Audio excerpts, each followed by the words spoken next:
Hello there. Welcome to the Saroy channel, wherever you are in the world. And so much love to each and every one of you. How are you doing? I do hope you're doing remarkably well. And don't forget to go and get that perfect drink, because I've got a lovely story for you tonight. And if you're drinking something rather unusual, let me know about it, because I do love hearing from you. So before we get started, don't forget to subscribe to the channel. Click the notification bell and the thumbs up, and let's get started with tonight's story. Dear Sarah and all your lovely listeners, my name is Avery, and my Bigfoot encounter happened on the 8th of February 2019. So in truth, it was as recently as last year. But after the COVID-19 crisis, it does seem like an incredibly long time ago now. Truly, I had never envisaged sharing my incredible story with anyone, because I knew my claims would potentially be dismissed and even ridiculed. You see, I would never have believed my story myself, so why should I expect anyone to believe my story? If someone else were to share my story with me, I would have laughed and said that it was completely impossible for something so incredulous and so far-fetched to happen to an individual, especially someone like myself. Yet my story is absolutely true, and it did happen. And even a year later, it seemed so extraordinarily surreal. I'm just an ordinary 35-year-old woman with a relatively predictable life. There's nothing particularly special about me. I work as a marketing consultant for a large company in Washington and have been married to my husband Matt for over 10 years now. And I have a daughter Felicia, who is now 7. On the subject of Bigfoot, I had been exposed to television programs about him before, but I never watched them. I also flicked quickly past all those YouTube videos about the hairy humanoid. I did think that those so-called Bigfoot sightings were all fictitious and without any real truth behind them. I believe Bigfoot to be as implausible and as unlikely as the Loch Ness Monster in Scotland, something relegated rather to the realms of myth and legend. It was an enigma to me that people would actually believe that such a creature existed in the forests of North America. I do remember once, several years ago, actually discussing the subject of Bigfoot with my husband Matt, and I'm ashamed to admit that I really did make fun of people who did believe in the mythical beast. How could they fall for such elaborated, ridiculous fiction, I would wonder? If such a creature really did exist, we would have documented evidence, clear photographs and physical remains, surely. My story starts in February 2019, as my younger sister Stacy was going to be celebrating her 21st birthday in Oregon. I was used to making the 6-hour road trip from Washington to Portland, where I grew up and where my parents still resided. My sister was having a beautiful party and about 100 people, and it was going to be in a venue not far from our family home. She had told me how excited she was about it and who she was inviting, what warm clothes she was going to wear in that winter weather, and how she just could not wait to see me there. I know it sounds crazy, but I just didn't have a good feeling about the trip, not only because of the freezing conditions and the snowy weather, but something in my gut felt distinctly off. I even expressed my doubts to my husband, who encouraged me not to go. Just tell Stacy that you cannot come because you do not want to drive in these crazy wintry conditions. I mean, look at the weather forecast. It's predicting serious snowstorms. It's encouraging people to stay indoors, not to make any unnecessary trips for safety reasons. Surely it's not unreasonable for you not to go under the circumstances. You can always make it up to her another time, he assured me. No, I insisted. I do have to go. Stacy is my sister, and you only turned 21 once. She's so excited about her party. I can't let her down. I have to go. In truth, I would have loved not to go. I could have easily been persuaded not to, but I wasn't going to tell Matt that. The thought of a 6-hour journey that would undoubtedly be lengthened by the crazy winter weather was not something I relished at all. On the contrary, I was dreading the journey, because at the very best of times, I did not consider myself to be the greatest driver. But I was not going to share those nagging doubts about my driving competence with my husband. If he had any inkling of them, he would have never allowed me to go. I packed my car with extra blankets, flashlights, lots of food and drinks, as I had learnt from my dad that travelling in winter conditions you should prepare for the worst and hope for the best. I had heard of people that were stuck in snowstorms before with not enough food or drink and only having the clothes on their back to keep them warm. Some, in their utter desperation, had ripped the cushioning and lining out of the car seats just to stay warm and keep alive. I still remember getting into my car at that very moment and just wanting to dash back into the house and change my mind about going. I resisted that overwhelming temptation, and I started driving through Washington. And I was already struggling with the dreadful snowy conditions out there, and I'd only just left the house. This did not bode well for a good start. The weather was utterly horrendous, and the radio announcer was urging people to stay indoors. Folks, it's only going to be getting worse out there, so please stay indoors and keep warm. People are sliding in their cars all over the place on those icy roads, and there is mayhem out there. Do not leave your home unless it's an absolute emergency. A 20-mile stretch of Interstate 90 may be closed shortly due to spin-outs and poor visibility. The weather out there is treacherous, folks, and the snowstorms and blizzard-like conditions are causing major collisions.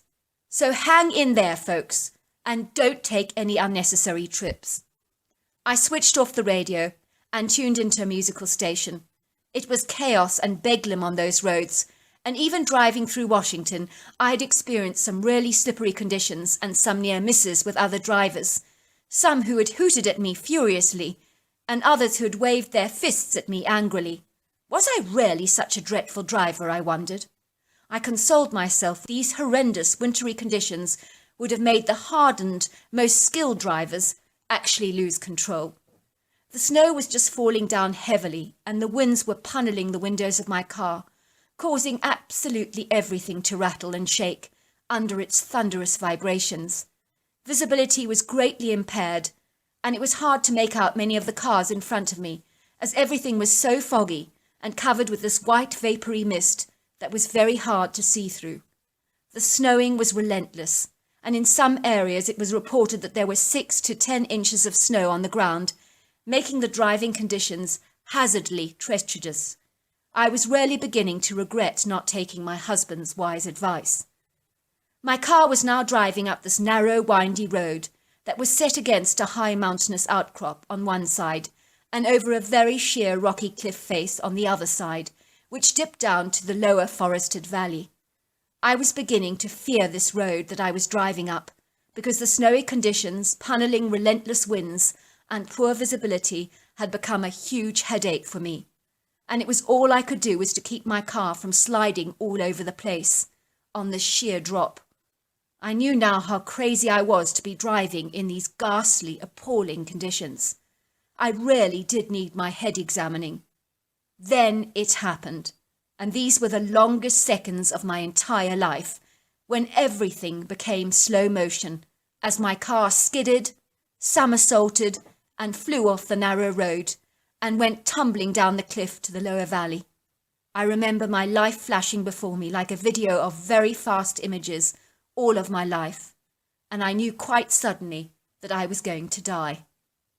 As weird as it may sound, in those final seconds, I became resigned to my plight, fully expecting to die on impact, and literally coming to terms with that reality so swiftly.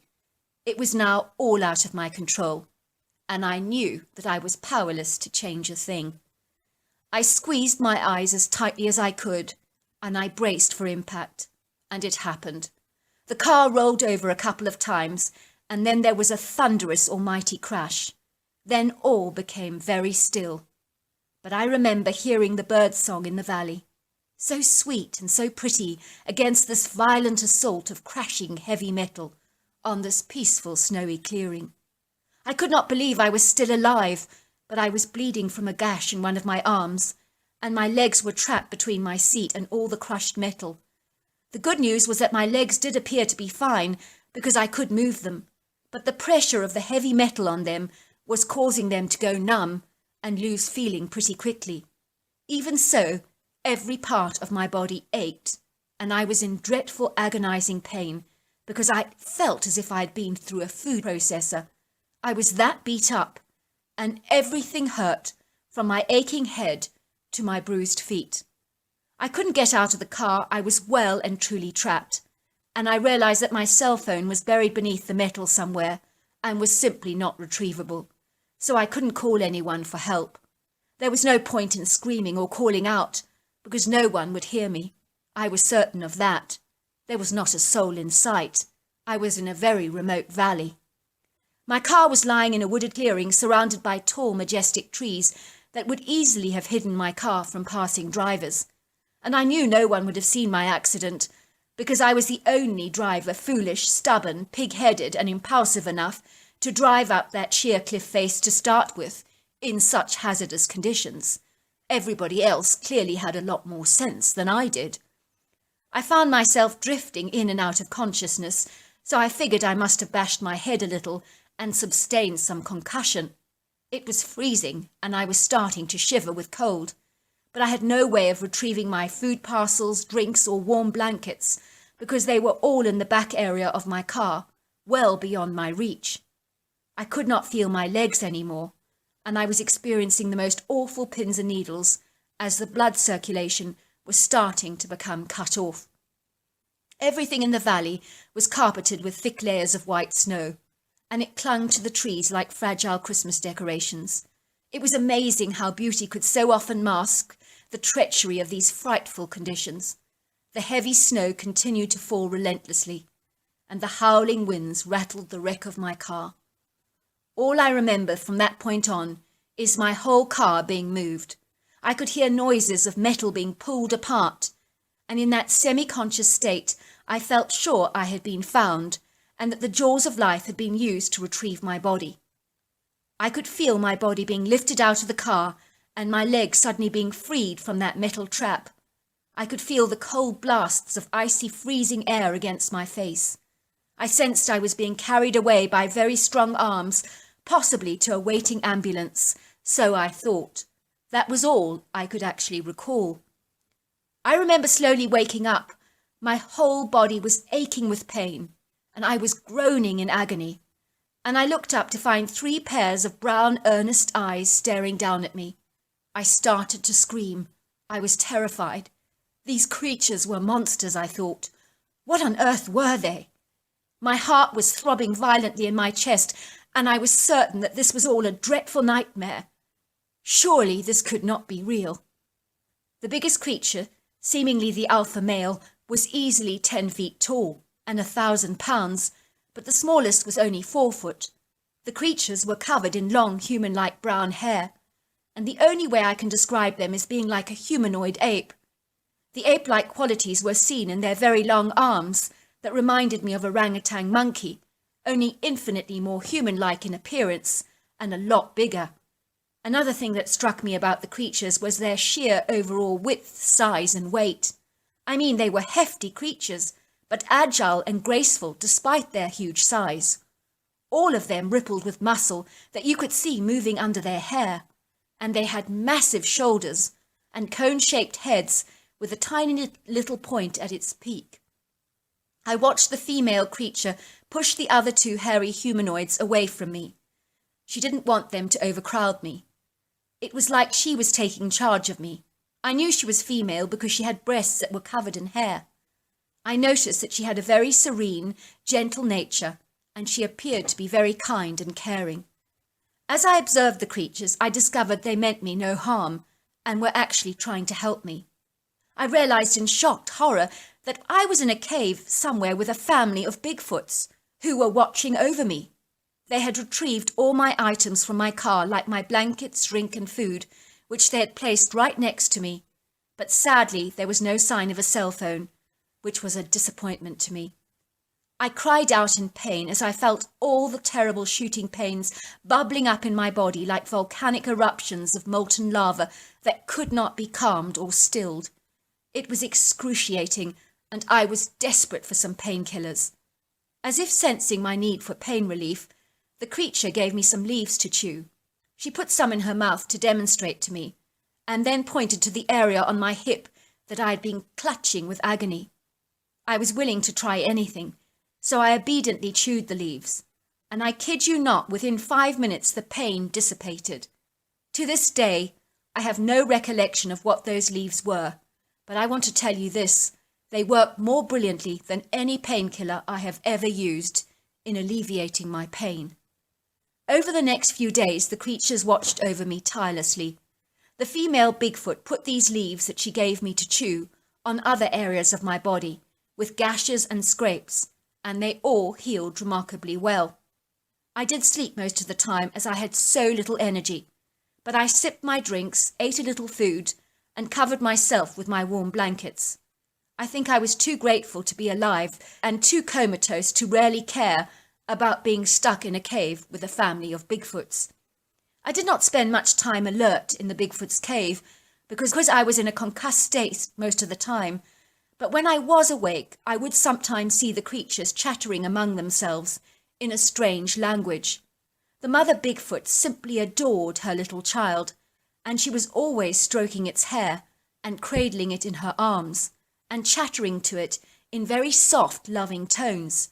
She would also ruffle through the folds of his hair, removing nits, thorns, and leaves that had got caught up and tangled within its layers.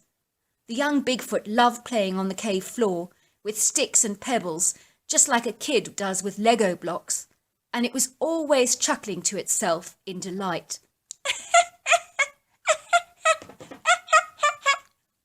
I remember giving the Bigfoot some of my salted potato crisps, which they loved, and they were smacking their lips with pleasure afterwards. I think they enjoyed the saltiness and the crunchiness of them, and they liked eating them alongside the dead squirrel that they would share and pass between each other like a large hot dog.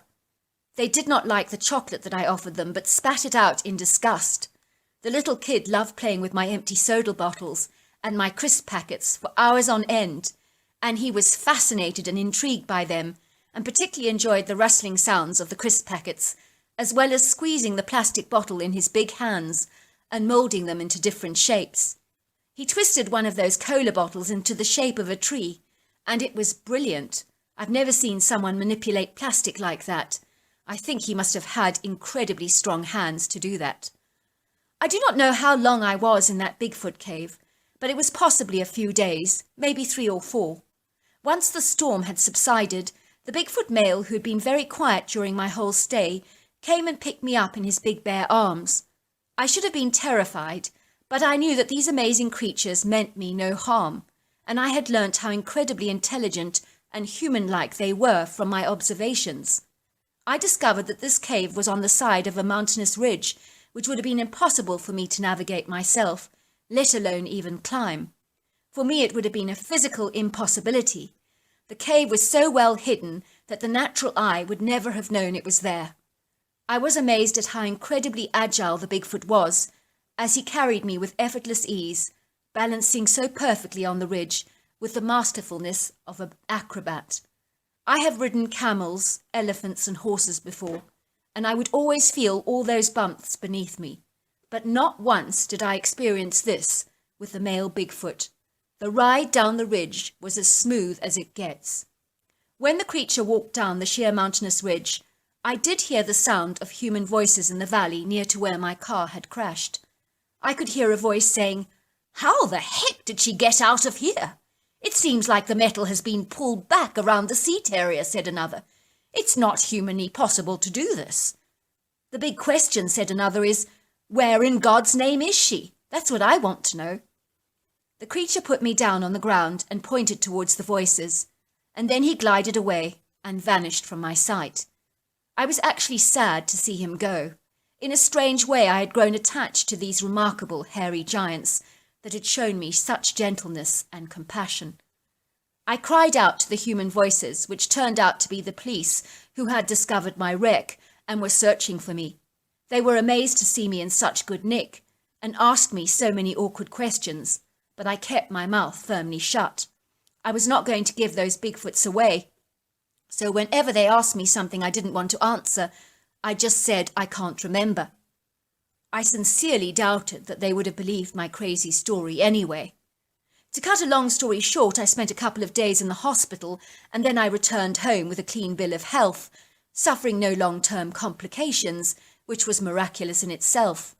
I was sad that I'd missed my sister's 21st birthday, but delighted to have had my life saved by those Bigfoots. If I had been left in that car, the blood supply to my legs would have been cut off by that crushed metal, and I would have been in serious trouble. I doubt I would have survived.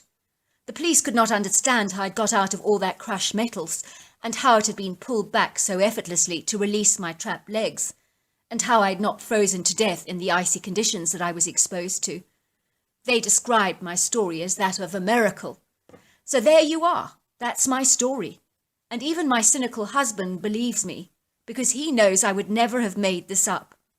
I truly believe that that Bigfoot family saved my life, and this revelation has gladdened my heart and made me realize that there is so much good in this world out there. I just want to thank you so much for that amazingly beautiful story. What an incredible, incredible story. Until next time, goodbye and good night.